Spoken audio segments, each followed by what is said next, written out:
बोतल पीना तो होश उड़ावो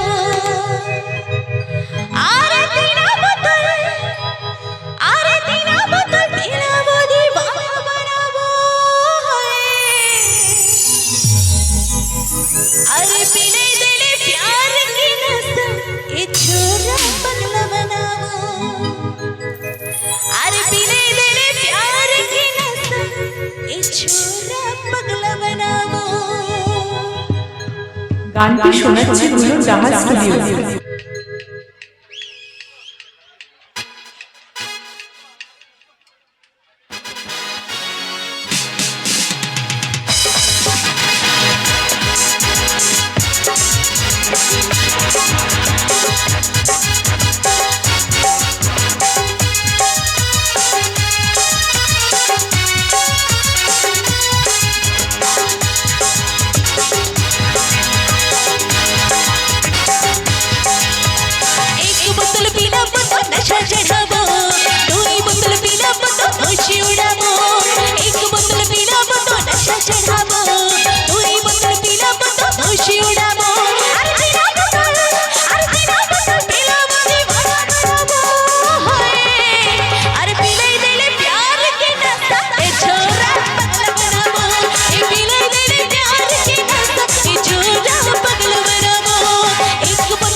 গানটি শোনাচ্ছে হলো জাহাজ স্টুডিও।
গানটি শোনাচ্ছে হলো জাহাজ স্টুডিও।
গানটি শোনাচ্ছে হলো জাহাজ স্টুডিও।